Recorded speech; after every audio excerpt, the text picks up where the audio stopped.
Yeah, so I grew up a pastor's kid in central Wisconsin in this tiny little town. We were in this weird church on the edge of town, and my dad was Puerto Rican in this tiny white, like, Lutheran town. We were the charismatic, weird people on the edge of town. This Afro Puerto Rican dude with this, like, crazy church. And I started playing music there.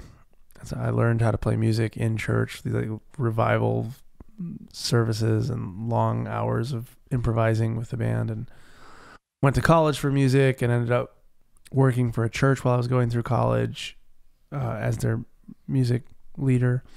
And through all of that, began to write some original music and record it, and started getting gigs and started touring. And that was a really successful endeavor. Like, all of a sudden we're Grammy nominated Christian musicians.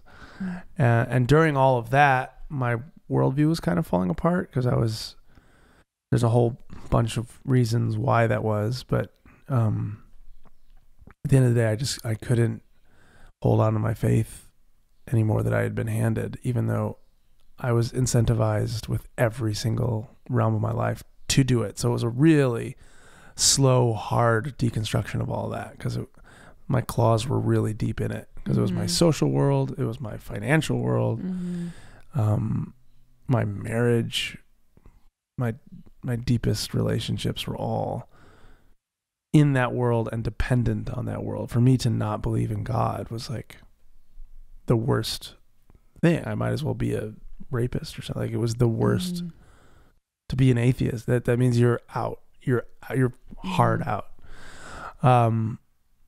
So I fought that so hard, but I eventually I'm so sorry. No. That was my antibiotics alarm. It's important. You need those. Yeah, I'm a guy. I would forget about antibiotics. I probably will now. I'll remind you when we're done. Thank you. Yeah, so losing my faith, but then experiencing some of the fallout of that in my life and everything at the same time as us having a special needs daughter, and moving because there was drama with where we were at in our world, and our world was falling apart, and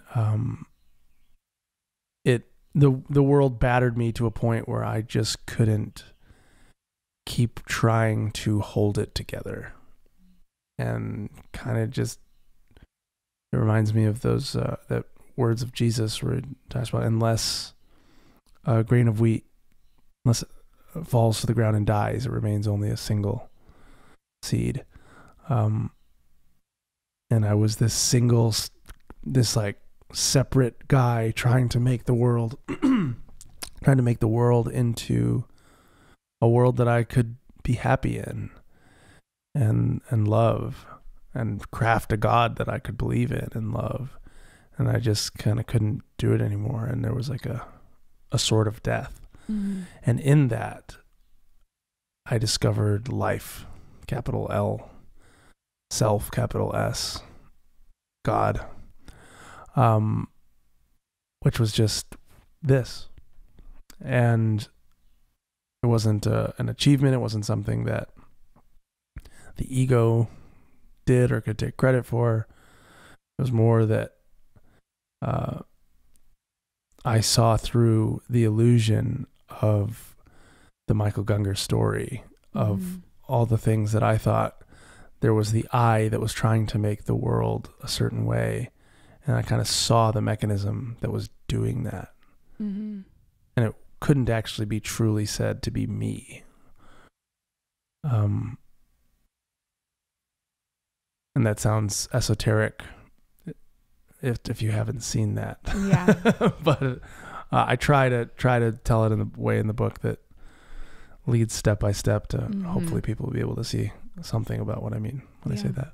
I think that's a big important part of it, because I've seen a lot of other people and have gone through myself what it looks like when you try to own that as an ego, as an experience you had, or this is me that is this, and it doesn't work, because I think that's why I've had so many of those experiences where I saw that, but then somehow convinced myself that I made it up or something, because my self couldn't make sense of that memory as if it was something that I experienced. So then I ended up dismissing it. Or you see a lot of people that are, you know, as there's different people would call it different things. Ram Dass would say an enlightened ego, or I've heard some people say mystical pride, where you think that you are, you know, me, Emily Capshaw, is God, and not you though, but me, because I had this experience. And so I think it's important to acknowledge that when we do see that firsthand, that it's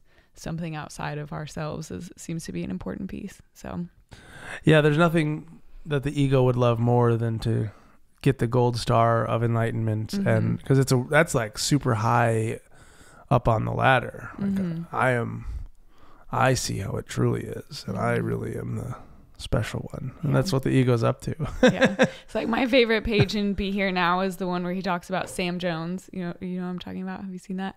Where he says this drawing of this hippie man, Sam Jones, and he talks about that experience when you go in with your ego still on, go through the door with your ego still on. Oh, gotcha. And he goes, there's Sam Jones next to Jesus and God and Gabriel, and then Sam Jones. Yeah, it's so funny to me, because that's you know, and he says that's how you end up in a mental institutions, because you think, you know, people are like, you're not God. People don't like it when you say you're God. Yeah, especially if you're an ego saying it separately, it is pretty messed up. It doesn't make people feel happy and comfortable in our constructs.